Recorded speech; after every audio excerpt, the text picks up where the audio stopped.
সময় ঘরের বাইরে থেকে আওয়াজ আসলো, মলি, ওই মলি। আরে আরে, এ তো দেখছি নীল এসছে মলিদের বাড়িতে। মলি, আরে নীল, কেমন আছো? এই কথাটা তো বোধহয় আমাকে তোমার জিজ্ঞাসা করা উচিত।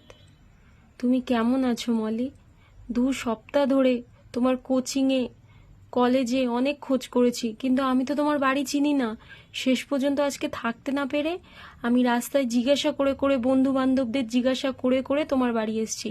আমি যতদূর দেখলাম তোমার বাড়ি তেমন কেউ বিশেষ চেনে না। নীল, তুমি এসো এসো, আমার মা বৌদির সাথে তোমার আলাপ করে দিই, এসো এসো। একে একে মলি তো ওর মা আর বৌদিকে ডেকে নিয়ে আসলো। মাসিমা, থাক বাবা, থাক থাক।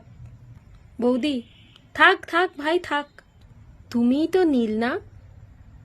হ্যাঁ বৌদি ভাই, আমিই নীল।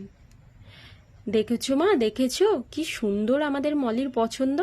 একদম কত সুন্দর দেখতে নীলকে, ঠিক পুরো রাজপুত্রের মতো। তা বলি বাবা, তোমার বাড়িতে কে কে আছে বাবা? আমার বাড়িতে আমি আর আমার এক ছোট ভাই আছে, আর বাবা মা। বেশ বাবা, বেশ বেশ বেশ, বসো বাবা বসো। বলি মা, চলো আমার সাথে রান্নাঘরে। ওরা দুজন তো অনেকদিন বাদে ওদের দেখা হলো, চলো ওরা একটু কথাবার্তা বলে নিক নিজেদের মধ্যে, চলো। বাবা তুমি বসো, আমি দেখি রান্নাঘরের জোগাড় করি তোমার জন্য কিছু। না মাসিমা, কিছু তেমন জোগাড় করতে হবে না, আপনারা বসুন না, একসাথে গল্প করব। হ্যাঁ বাবা, অবশ্যই গল্প করব। আমরা আগে তোমার খাবার জোগাড়টা করে আনি। কে এমন সময় তো অলি খেলা করে বাড়িতে ঢুকলো। আলে, তুমি কে আমাদের বাড়িতে? নীল, আমি তোমাকে বলতাম না, আমার দাদার মেয়ে আছে অলি, খুব আদরের গো আমাদের এ, আমি একে খুব ভালোবাসি। তো অলি, আমার কোলে আসো। না না, আমি তো তোমাকে চিনি না, আমি কেন তোমার কোলে যাব? আরে আমি তো তোমার পিসিকার বন্ধু হই। তুমি পিচিকার বন্ধু?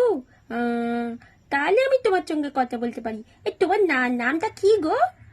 আমার নাম নীল। এ বাবা, নীল তোমার নাম? বাবা বাবা, খুব সুন্দর নাম। আমি অলি। আজ থেকে তুমি আমার নীল দাদা, নীল দাদা।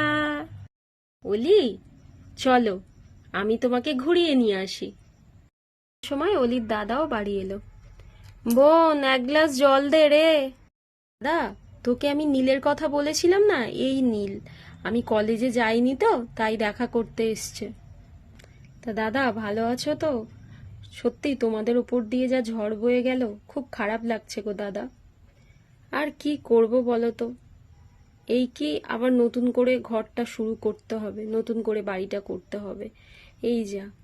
তবে ভীষণ কষ্ট হচ্ছে, অত সুন্দর বাড়িটা আমাদের নষ্ট হয়ে গেল। তো যাই হোক, তোমরা সব ভালো আছো তো? তোমাদের বাড়ির সবাই ভালো আছে তো? হ্যাঁ দাদা, ঠাকুরের কৃপায় সব চলে যাচ্ছে। দাদা, এবার কিন্তু আমাকে উঠতে হবে। মাসিমা আর বৌদি মিলে আমাকে ভরপেট লুচি তরকারি খাইয়েছে। এবার আমাকে বাড়ি যেতে হবে দাদা। আমারও তো ডাক্তারি পরীক্ষা আছে, তো আমার এবারে তো যেতে হবে বাড়ি। ঠিক আছে ভাই, তুমি আবার সময় করে এসো। ভালো থেকো ভাই। তো আমি আসছি, হ্যাঁ? সবাই ভালো থেকো, আমি আবার পরে আসবো। অলি, টাটা। টাটা নীল দাদা, টাটা। এই বলে তো নীল ওদের বাড়ির থেকে চলে গেল।